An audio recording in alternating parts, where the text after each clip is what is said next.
আমাদের বিয়ে হয়েছে এই 1 বছর চলতেছে। আমার হাজবেন্ড একজন প্রবাসী।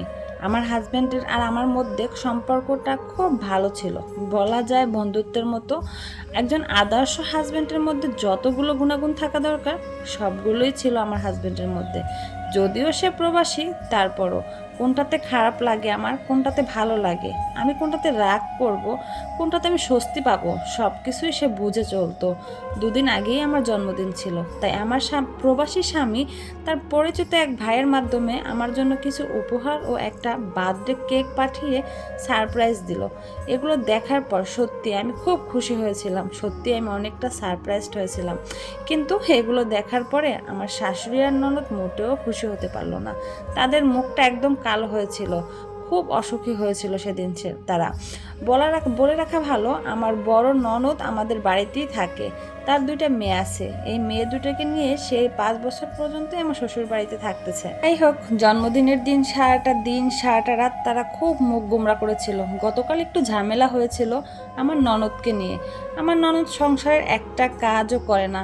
আমি রান্না করতেছিলাম, এসব নিয়ে আমার হাজব্যান্ড কল দিয়ে আমাকে অনেকগুলো কথা শোনালো, যা আমি একদমই জানতাম না। আমি বাড়ির বউ, সংসারের সব কাজ আমি নিজে হাতেই করব, এটাই স্বাভাবিক। কিন্তু দিন দিন কাজের মাত্রাটা তারা আমাকে অনেকটা বাড়িয়ে দিয়েছিল। আমাকে 2টা মিনিট বসার মতো সুযোগ দিত না। আমার বড় ননদের 2টা মেয়ের কাপড় চোপড় ধোয়া, তাদের খাওয়া দাওয়া করানো, গোসল করানো সব কিছুই আমার হাতেই করতে হতো। সারাটা দিন কাজ করার পর একটু যে রেস্ট নেব সে সময়টাও আমি পেতাম না। ননদের 2টা মেয়ে প্রায় সময় আমার কাছে রেখে ননদ বাইরে চলে যেত। যদিও মাঝে মধ্যে কোনো কারণে আমি রাখতে না চাইতাম, চুন থেকে পান খসলে শাশুড়ি আম্মা তো আছেই কথা শোনানোর জন্য। আমি সব সময় ঝগড়া করতাম না, সব সময় এড়িয়ে চলারই চেষ্টা করতাম। এসব বিষয় নিয়ে প্রায় আমার মন খারাপ থাকতো। আমি আমার হাজব্যান্ডকে অল্প করে, মানে অল্প কিছু একটা শেয়ার করছিলাম এই ব্যাপারগুলোতে।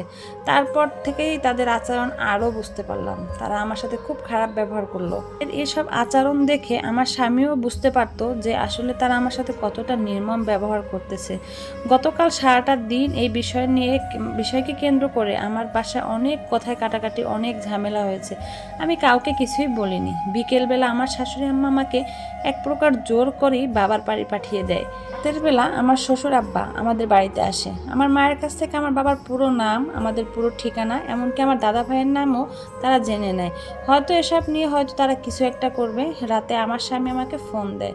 ফোন দিয়ে কথা বলা মাত্রই সে আমার সাথে খুব ঝগড়া করে, খুব খারাপ ব্যবহার করে, আব্বু আম্মুকে দোষ দেয় এবং উল্টাপাল্টা কথা বলে, যেটা আমি তার কাছ থেকে কখনো আশা করিনি। এমনকি সে আমার সাথে এরকম ব্যবহার কখনোই করে না।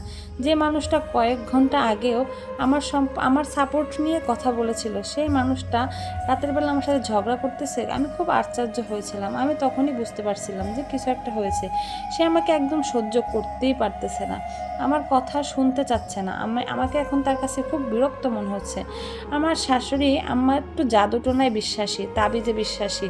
এটা আমি বেশ কয়েকবার প্রমাণ পেয়েছি। ওনারা শুধু বাবা মার নাম নিয়েই তাবিজ করতে পারে। আমার হাজবেন্ডকেও বেশ কয়েকবার করেছে। তাদের ছেলের সাথে যখন আমার সম্পর্কটা একটু ভালো হয়, মানে একটু ভালোভাবে আমাদের মধ্যে সম্পর্কটা হয় বা ও আমার সাপোর্ট নিয়ে কথা বলে, তখনই আমার শাশুড়ি আম্মা তাবিজ করে। আর তার সাথে সাথে আমাদের সম্পর্কটা খারাপ হয়ে যায়। এরকম বেশি দিন না, 10-15 দিন থাকে, তারপর আবার স্বাভাবিক সম্পর্কতে চলে আসি। জাদুর প্রভাবটা কাটতে না কাটতেই আমার শাশুড়ি আম্মা আবার তাবিজ করে। যখনই আমার শাশুড়ি আম্মা এটা করে আমি বুঝতে পারি, তখনই আমাদের মধ্যে ঝগড়াঝাটি লেগেই থাকে। এমনকি মাঝে মধ্যে তো ডিভোর্স পর্যন্ত চলে যায়। আমি এখন এসব বিষয় নিয়ে চিন্তায় আছি। দিন দিন মনে হচ্ছে পাগল হয়ে যাব। খাইতে ইচ্ছে করে না, আমার কোনো কিছুই ভালো লাগে না। হাজব্যান্ড তো ইদানিং আমাকে একদমই ফোন দেয় না। যতদিন তার উপরে তাবিজের প্রভাব থাকবে ততদিন সে আমার সাথে খুব খারাপ ব্যবহার করবে। জানি না এসব আর কতদিন করতে থাকবে। আমাকে যদি তাদের ভালো নাই লাগতো, পছন্দ নাই হতো, তাহলে কেন আমাকে তার ছেলের বউ করে নিয়ে গেল? আমি তো তার ছেলের হাত ধরে একা একা চলে যাইনি, তারা তো আমাকে দেখে শুনে নিয়েছে। এই জাদুটোনাগুলো আসলেই সত্যি আমার জীবনটা একদম নরক করে দিচ্ছে। আগে আমার শাশুড়ি আম্মা এগুলো পছন্দ করতো না, কিন্তু আমার ওই যে বড় ননদ বলে কয়ে শাশুড়ি আম্মাকে একবার নিয়ে গেছিল, তারপর থেকে সে নিজে নিজেই যায়। আর পারতেছি না আমি এগুলো নিয়ে, বুঝতেছি না কিভাবে আমি আমার সংসারটা টিকিয়ে রাখবো। এই স্টোরিটা একটা আপুর জীবন কাহিনী। আসলে এরকম হয়, আমাদের আশেপাশেই হয় এরকম, হয়তো আমাদের জানা নেই। যাই হোক, আজকালকার যুগে লাভ ম্যারেড কেন, অ্যারেঞ্জ ম্যারেডও হ্যাপি না। ভালো থাকবেন সবাই, আল্লাহ হাফিজ।